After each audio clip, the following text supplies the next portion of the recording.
Hello दोस्तों, मेरा नाम है महेश चमोली और मैं स्वागत करता हूं आपका दून डिफेंस अचीवर्स के ऑफिशियल यूट्यूब चैनल पे, जहां पे हम लोग सिर्फ डिफेंस की तैयारी नहीं कराते बल्कि उसके रिलेटेड गाइडेंस भी आपको प्रदान करते हैं। आप हमारे दिए हुए नंबरों पे कॉल कर सकते हैं, जिससे आपको करियर गाइडेंस और एडमिशन लेने की प्रक्रिया उसके बारे में इन्फॉर्मेशन दी जाएगी। एक और इन्फॉर्मेशन मैं देना चाहता हूँ, NDA 2023 के लिए अप्रैल वाला हमारा एक बैच स्टार्ट हो रहा है, जिसमें हम लोगों ने ऑनलाइन सारी शिक्षाएं दे रहे हैं।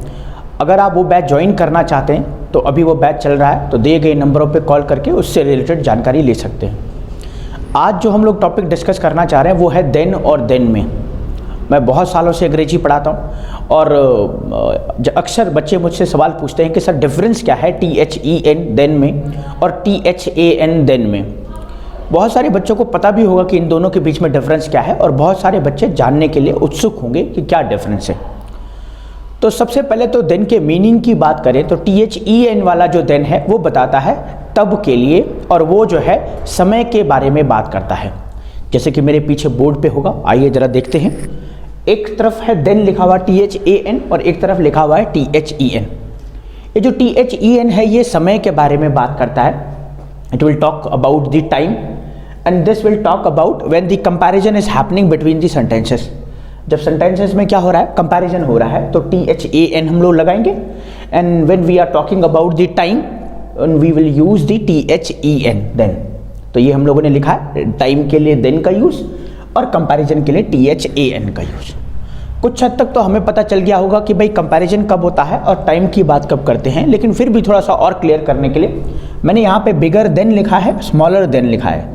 अच्छा, हमने जब एडजेक्टिव पढ़ा होगा तो एडजेक्टिव में अगर आपने नहीं पढ़ा है तो जा करके हमारे ऑफिशियल यूट्यूब चैनल पे दून डिफेंस अचीवर्स के वहाँ पे प्लेलिस्ट करके एक सेक्शन है, वहाँ पे जा करके न सिर्फ आपको एडजेक्टिव के बारे में बल्कि सारे पार्ट्स ऑफ स्पीच के बारे में आपको डिटेल्स में जो है वीडियोस मिल जाएंगी।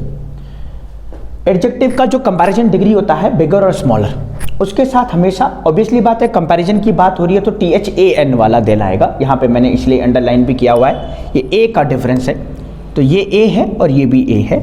लेकिन what did you do then, generally हम लोग कहते हैं कि आपने उसके बाद क्या किया, तो ये समय की बात कर रहा है कि मान लीजिए 4 से 5 बजे के बाद आपने ये किया और उसके बाद 5 से 6 के बाद आपने क्या किया, ये यहाँ पे आपको मेंशन करना है, तो THEN यहाँ होगा। अब ये सब समझने के बाद मैंने 5 क्वेश्चन लिखे हैं, जरा इनको समझने की कोशिश करना। His brother is smaller than mine. अब ये तो हमें पता है कि देन माइन आएगा, लेकिन कौन सा वाला, THEN वाला या THAN वाला। एक बार मैं आपको और बता दूं, यहाँ पे कंपैरिजन की बात हो रही है। किसका कंपैरिजन हो रहा है, हिज ब्रदर का और मेरा।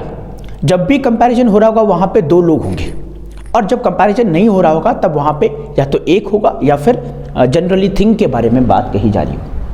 तो बोला जा रहा है भाई मेरा जो भाई है ना, उसका जो भाई है इट्स स्मॉलर कंपैरेटिव डिग्री है, और उसका जो पॉजिटिव डिग्री होता है उसे स्मॉल कहते हैं। Small, smaller, smallest.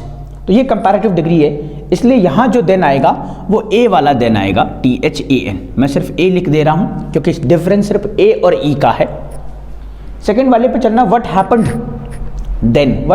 देन, लेकिन कौन सा वाला, THEN और THAN।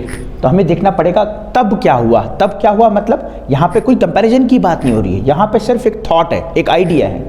तो व्हाट हैपेंड THEN, यहाँ पे हो जाएगा THEN।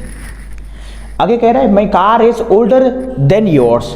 अच्छा देखो, यहाँ पे 2 लोग हैं, कौन कौन से, my car is older than yours, तुम्हारी कार से, और यहाँ पे कार है, एक कार का कंपैरिजन हो रहा है दूसरी कार से, तो ओल्डर भी आ रखा है। ओल्डर कंपैरेटिव डिग्री होता है ओल्ड का, और ओल्ड का ही कंपैरेटिव डिग्री होता है एल्डर। ओल्ड का सुपरलेटिव डिग्री ओल्डेस्ट और ओल्ड का ही सुपरलेटिव डिग्री एल्डेस्ट भी होता है। अभी हम लोग बात करें my car is older than yours, तो देन किसका, कौन सा वाला देन, A वाला देन, तो हम लोग लिखेंगे THAN। She walked towards him, वो उसकी ओर चली, एंड देन आस्क्ड। कंपैरिजन की बात हो रही है, नहीं बिल्कुल भी नहीं, इसमें तो सिर्फ ये कहा गया है कि वो उसके तरफ चली और उसके बाद उन्होंने पूछा। समय की बात हो रही है, तो यहाँ पे हम लोग लिख देंगे E बजाय कि A। नेक्स्ट बात करें, the pain of the mind is worse than the pain of the body. बोला जा रहा है कि माइंड का जो पेन होता है वो ज़्यादा वर्स होता है बजाय कि बॉडी के पेन के।